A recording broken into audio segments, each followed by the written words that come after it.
नमस्कार विद्यार्थी मित्रांनो, माझ्या YouTube चॅनलमध्ये आपलं सहर्ष स्वागत आहे।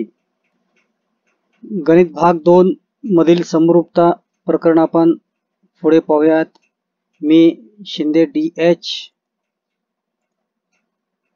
माध्यमिक व उच्च माध्यमिक विद्यालय वारजे पुणे। आज आपण त्रिकोणाच्या क्षेत्रफळांचे गुणोत्तर यावर आधारित असलेली उदाहरणे आपण पाहतोय। प्रश्न संग्रह 1 मधील उदाहरण क्रमांक 2 काय दिले? उदाहरण, त्रिकोण ABC मध्ये B dash D dash C याचा अर्थ काय? B dash D dash C याचा अर्थ D हा B व C यांच्या दरम्यान आहे। म्हणजे याचा अर्थ काय? तर हे तीन बिंदू एक रेषीय आहेत। इथं नवीला पण पाहिलेलं आहे। म्हणजेच याचा अर्थ काय सांगता येईल? तर सर्वात मोठा अंतर BC हे पहिले लहान अंतर BD आणि दुसरे लहान अंतर DC यांच्या बेरजीत येणार आहे। यापैकी पहिले लहान अंतर दिले 7, मोठा अंतर दिले 20। तर खालील गुणोत्तरे काढायचे आहेत। पहिले दिलेले आहे एरिया ऑफ त्रिकोण ABD छेद एरिया ऑफ त्रिकोण ADC। दुसरं दिलेलं आहे एरिया ऑफ त्रिकोण ABD छेद एरिया ऑफ त्रिकोण ABC आणि तिसरं दिलेलं आहे एरिया ऑफ त्रिकोण ADC छेद एरिया ऑफ त्रिकोण ABC। याचा अर्थ काय लक्षात घ्या, इथे त्रिकोणाच्या क्षेत्रफळांची गुणोत्तर काढायची आहेत। जो आपण याच्या अगोदरच्या व्हिडिओमध्ये आपण पाहिलेला आहे। त्रिकोणाच्या क्षेत्रफळांचे गुणोत्तर त्याच्या संगत पाया आणि उंची यांच्या गुणाकाराच्या गुणोत्तर इतका असते। जर पाया समान असेल तर क्षेत्रफळांचे गुणोत्तर संगत उंचीच्या गुणोत्तर इतका असते आणि उंची समान असेल तर क्षेत्रफळांचे गुणोत्तर संगत पायाच्या गुणोत्तर इतका असते। आता इथं आपण पाहूयात, आकृती काढूया। त्रिकोण ABC दिलेला आहे। या त्रिकोण ABC मध्ये बाजू BC वर D बिंदू असा आहे की आपल्याला दिले बाजू BC दिले 20, यानंतर BD पहिले लहान अंतर दिले 7। तर आपल्याला हे काढायचंय। त्याकरता आपल्याला लक्षात घ्या, अगोदर सुरुवात आपल्याला इथून करावं लागणार आहे। B dash D dash C आपण लिहूया ते ओळ B dash D dash C। याचा अर्थ आता मी सांगितले तुम्हाला, तर हे तीन बिंदू काय आहेत? एक रेषीय आहेत। आकृतीमध्ये बघा, हे तीन बिंदू एक रेषीय आहेत आणि D हा B आणि C च्या दरम्यान आहे। म्हणजे याचा अर्थ आपल्याला सांगता येईल सर्वात मोठा अंतर BC हे आहे, हे कोणाच्या बेरजीत येणार आहे? पहिलं लहान अंतर BD अधिक दुसरं लहान अंतर DC। म्हणजे 20 ह्या दोघांची बेरीज आहे। यापैकी पहिलं लहान अंतर दिले 7, दुसरं लहान अंतर काढण्यासाठी काय करावं लागेल बरं? या मोठ्या अंतरातून काय करायचंय? लहान अंतर वजा करायचंय। करा बरं वजाबाकी। 20तून 7 गेले, किती राहिले? 13 बरोबर। आता हे जे आपण आकृतीमध्ये केलंय तेच मांडायचंय, आपल्याला लिहायला मार्क आहेत। म्हणजे जिथे आपल्याला सांगता येईल सर्वात मोठा अंतर BC बरोबर पहिलं लहान अंतर BD अधिक दुसरं लहान अंतर DC। सराव करताना तुम्ही या पद्धतीने जरी रेषा मारल्या तरी काही प्रॉब्लेम नाहीये। मग यात किमती भरा। BC किती दिलेला आहे? 20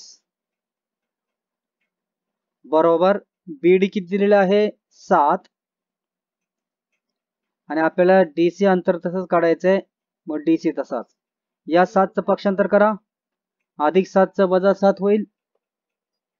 म्हणजेच CD बरोबर किती येणार आहे? 13। एवढं केलं की आपल्याला अर्धा तरी मार्क मिळणार आहे। आता पहिला आपण गुणोत्तर पाहूयात। एरिया ऑफ त्रिकोण ABD आणि एरिया ऑफ त्रिकोण ADC यांचं गुणोत्तर काढायचंय। पहा बरं आकृतीमध्ये एरिया ऑफ त्रिकोण म्हणजे एबीडी त्रिकोण कुठे आहे? एबीडी हा पहिला त्रिकोण आहे आणि दुसरा त्रिकोण कोणता आहे? एडीसी. एडीसी हा दुसरा त्रिकोण आहे. इथे जर आपण पाहिलं तर पहिल्या त्रिकोणाचा बीडी बाजू तुम्हाला दिलेली आहे 7, दुसऱ्या त्रिकोणाची डीसी बाजू दिलेली आहे 7. आपण पहिल्या व्हिडिओमध्ये पाहिलेलं आहे ही त्रिकोणाची बाजू म्हणजे काय असते? पाया असते.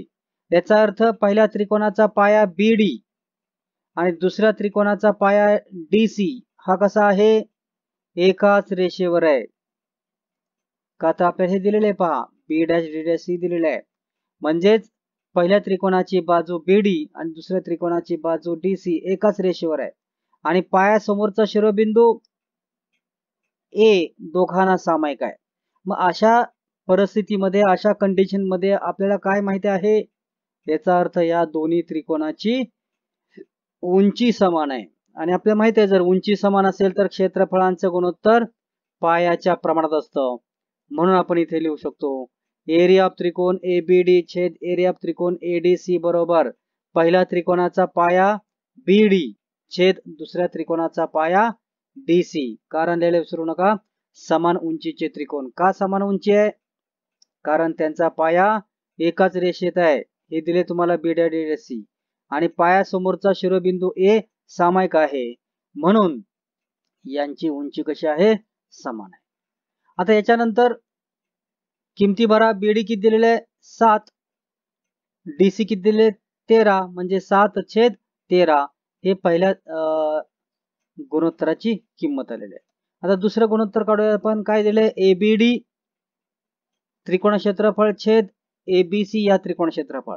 एबीडी म्हणजे लक्षात घ्या पुन्हा हा आपला पहिला त्रिकोण म्हणता येईल आपल्याला. आता लक्षात घ्या इथे एबीसी एबीसी म्हणजे हा मोठा त्रिकोण आहे. लक्षात घ्या या पिवळ्या रंगाने मी काढलेला आहे पहिलाच. या त्रिकोणाची काय माहिती आहे तुम्हाला? बाजू बीसी माहिती आहे. ती किती आहे? 20 आहे. दुसऱ्या त्रिकोणाची बाजू बीसी माहिती आहे. पहिल्या त्रिकोणाची बाजू कोणती आहे? बीडी. हे कशा आहेत लक्षात घ्या, एकाच रेषेवर आहे. पहिल्या त्रिकोणाची बाजू बीडी आणि दुसऱ्या त्रिकोणाची बाजू बीसी एकाच रेषेवर आहे आणि त्यांच्या समोरचा ए हा शिरोबिंदू सामायिक आहे. याचा अर्थ पुन्हा काय सांगतात आपल्याला इथे? यांची उंची समान आहे म्हणून क्षेत्रफळांचं गुणोत्तर संगत पायाच्या प्रमाणात येणार आहे. पहिल्या त्रिकोणाचा पाया किती आहे? बीडी तो किती दिलाय? 7 आणि दुसऱ्या त्रिकोणाचा पाया कोणता आहे? बीसी तो दिलाय 20 म्हणजे 7/20. तेच आपल्याला लिहायचं आहे. आता आपण लिहिलं एरिया ऑफ त्रिकोण एबीडी छेद एरिया ऑफ त्रिकोण एबीसी बरोबर पहिल्या त्रिकोणाचा पाया काय माहिती आपल्याला? बीडी छेद दुसऱ्या त्रिकोणाचा पाया बीसी. किमती भरा 7/20. कारण विसरू नका समान उंचीचे त्रिकोण. तिसरं पण सेम तुम्हाला काढता येईल. एडीसी छेद एरिया म्हणजे एरिया ऑफ त्रिकोण एडीसी छेद एरिया ऑफ त्रिकोण एबीसी. काय करायला पाहिजे इथं? पहिला त्रिकोण कोणता आहे? एडीसी. आपण याला पहिला त्रिकोण म्हणू. त्याची बाजू सीडी माहिती आहे म्हणजे हा पाया आहे. त्याच्यानंतर छेदातला त्रिकोण कोणता आहे? एबीसी. त्याची कोणती बाजू माहिती आहे आपल्याला? बीसी. पुन्हा ते कसे आहेत लक्षात घ्या, एकाच रेषेवर आहे आणि त्यांच्या पायासमोरील शिरोबिंदू ए हा सामायिक आहे. म्हणजे याचा अर्थ पुन्हा काय सांगता येईल आपल्याला? या दोन्ही त्रिकोणाची उंची समान आहे. उंची समान असेल तर आपल्याला माहिती आहे क्षेत्रफळांचं गुणोत्तर संगत पायाच्या गुणोत्तरात येणार आहे. म्हणून पहिल्या त्रिकोणाचा पाया डीसी छेद दुसऱ्या त्रिकोणाचा पाया बीसी. किमती भरा 13/20. हे उदाहरण अतिशय महत्वाचं आहे. परीक्षेत बऱ्याच वेळा विचारलेलं आहे.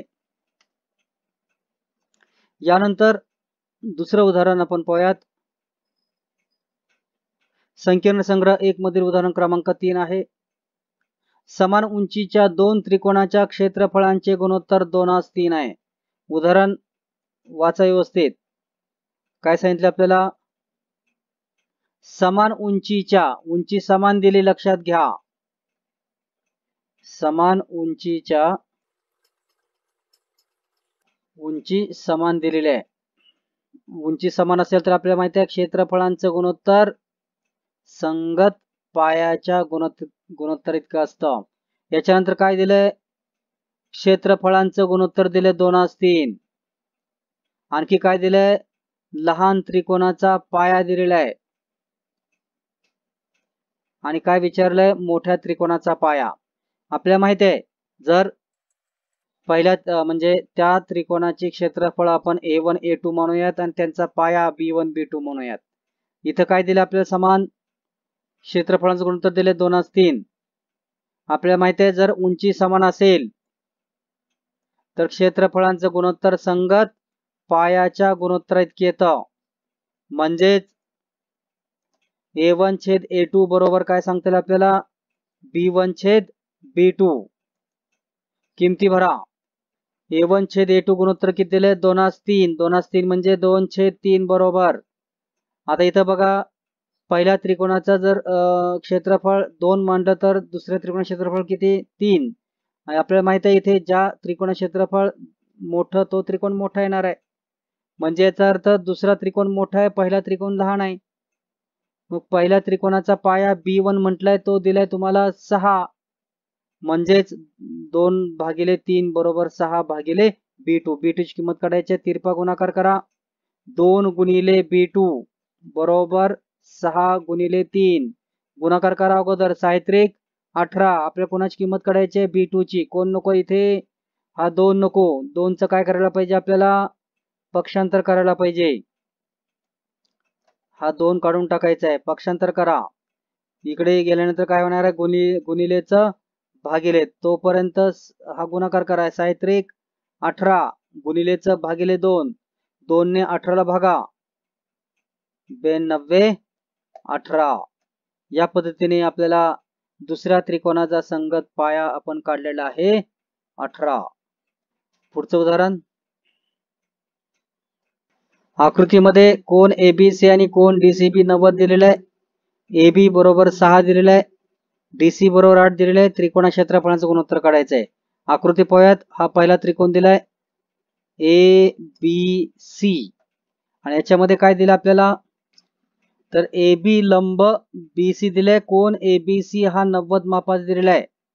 याचा अर्थ बाजू BC ला बाजू AB लंब आहे, म्हणून बाजू BC जर पाया म्हटलं तर आपल्याला काय सांगता येईल? AB ही उंची येणार आहे, त्याला आपण H1 म्हणूयात. दुसरा त्रिकोण दिलाय आपल्याला DCB. बघा याच्यामध्ये काय दिसतंय आपल्याला? पुन्हा तुम्हाला दिलेले आहे कोन DCB हा 90 मापाचा दिलेला आहे. म्हणजे बाजू BC ला बाजू CD लंब आहे. म्हणजे पुन्हा इथे जर BC या त्रिकोणाचा पाया म्हटलं तर CD काय आलेले आहे? उंची. ते किती दिले तुम्हाला? AB 6 दिलाय आणि CD 8 दिलेला आहे. याचा अर्थ दोन्ही त्रिकोणाला बाजू BC सामायिक म्हणजे तो पाया समान आहे. आणि आपल्याला माहिती आहे जर पाया समान असेल तर क्षेत्रफळांचे गुणोत्तर संगत उंचीच्या गुणोत्तर इतकं असतं. म्हणून पहिला त्रिकोण ABC चं क्षेत्रफळ भागिले त्रिकोण DCB चं क्षेत्रफळ बरोबर ABC ची उंची कोणती आहे? AB छेद BCD ची उंची कोणती आहे? CD. त्याप्रमाणे AB छेद CD आपल्याला लिहिता येईल. किमती भरा. AB 6 छेद DC 8 भागाकार करा. 2 ने भाग जाईल. 2×6 2×4 म्हणजे 3×4 आपल्याला सांगता येईल. यानंतर संकीर्ण संग्रह 5 मधलं उदाहरण क्रमांक 5. आकृतीमध्ये PM दिलाय 10 सेंटीमीटर. त्रिकोण PQS चे क्षेत्रफळ दिले 100 चौरस सेंटीमीटर. त्रिकोण QRS चे क्षेत्रफळ दिलेले आहे 110 चौरस सेंटीमीटर. तर येणार आपल्याला काढायचं आहे. आपण पाहू, हा पहिला त्रिकोण दिलाय, त्रिकोण पी क्यू एस. या त्रिकोणामध्ये पी या बिंदूतून बाजू क्यू एस वर लंब काढलाय, तो लंब दिले तुम्हाला 10. यानंतर या त्रिकोणा क्षेत्रफळ दिलेलं आहे 100 चौरस सेंटीमीटर. दुसरा त्रिकोण दिलाय क्यू आर एस, याच्यामध्ये आर बिंदूतून क्यू एस वर लंब काढलाय, तो एन या ठिकाणी छेदतोय. क्यू आर एस या त्रिकोणा क्षेत्रफळ दिले 110 चौरस सेंटीमीटर, 110 चौरस सेंटीमीटर. आणि आपल्याला काय विचारलं इथे, याची या दुसऱ्या त्रिकोणाची उंची काढा. आता हे उदाहरण आपण वेगवेगळ्या पद्धतीने सोडू शकतो, पण इथे जर आपण पाहिलं तर पहिला त्रिकोण आहे, दुसरा त्रिकोण, हा पहिला त्रिकोण म्हणूयात आणि हा दुसरा त्रिकोण म्हणूयात.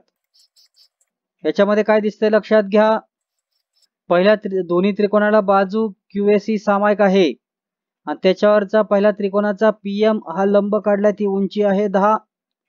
दुसरा त्रिकोण सुद्धा लंब दुसऱ्या त्रिकोणामध्ये आर्यन हा सामायिक बाजू QS वर लंब आहे.